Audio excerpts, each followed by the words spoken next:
I'm Neha and welcome back to my channel. I'm here with a new topic, so let's begin. हम discuss कर रहे थे Sigmund Freud psychoanalytical theory, जिसको हम continue करेंगे इसमें। इससे पहले हमने डिस्कस किया था लेवल ऑफ कॉन्शियसनेस, जिसमें हमने कॉन्शियसनेस और सब कॉन्शियस या प्री कॉन्शियसनेस और अनकॉन्शियसनेस को डिस्कस किया था। उसके बाद हमने जो मेंटल मैप दिया था, मेंटल मैप का जो 3 रीज़न होता है या फिर उसको फ्रायड ने टाइप्स ऑफ मेंटल एक्टिविटी के नाम से भी बताया, जो इन ईगो और सुपर ईगो होता है, उसको भी डिस्कस किया। In this video, we will discuss about dynamics of personality. According to Freud, human organism is a complex system in which relies on both physiological energy and psychic energy.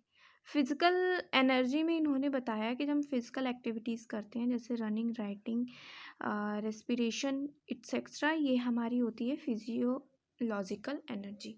और psychic energy, इन्होंने जो psychological work होते हैं, जैसे हम planning करते हैं, thinking करते हैं, फीलिंग एंड रिमेंबरिंग या फिर अंडरस्टैंडिंग, ये सारी चीज़ें इन्होंने साइकिक एनर्जी के अंडर में बताई।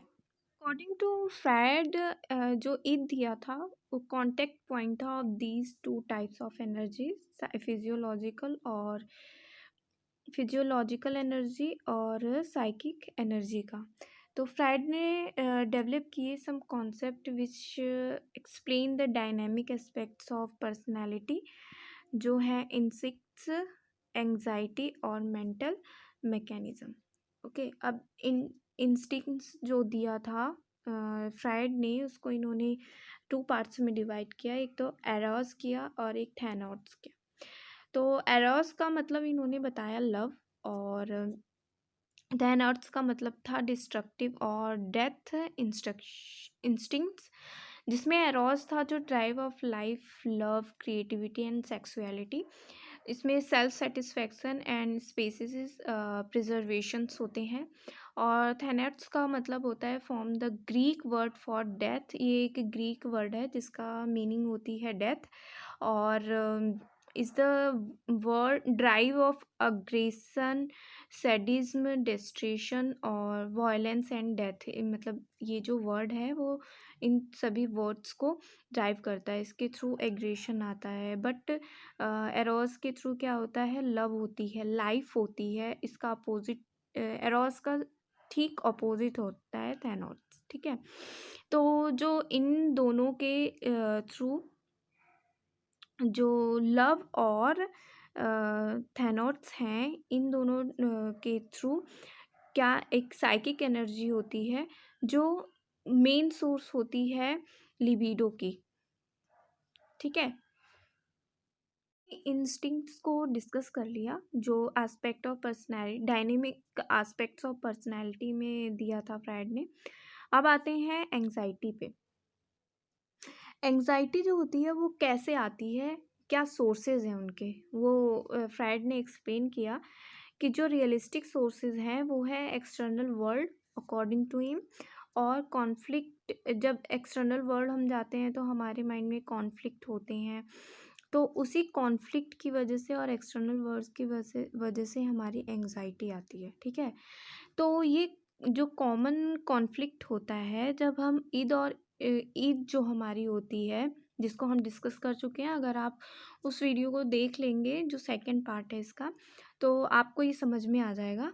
जो id desire something that ego and और superego do not agree with. अगर ईद हमारा ईगो और सुपर ईगो से एग्री नहीं होता है, तो ये कॉमन कॉन्फ्लिक्ट होने लगता है हमारे ब्रेन में। तो an important function of the ego is to operate defence mechanism. जो हमने थर्ड पढ़ा था मेंटल मैकेनिज्म, वही डिफेंस मैकेनिज्म है।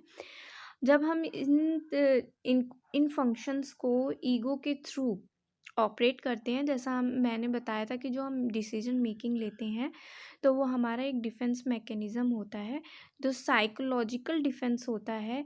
उसी के थ्रू हम अपनी एंग्जाइटी को क्या करते हैं, डील करते हैं।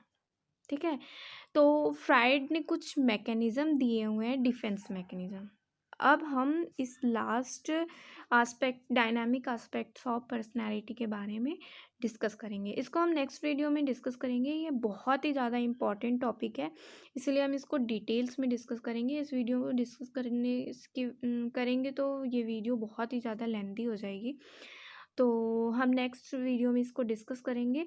और ये टॉपिक बहुत ही ज़्यादा इम्पॉर्टेंट है, डिफेंस मैकेनिज़्म, तो इसको आप ज़रूर देखिएगा।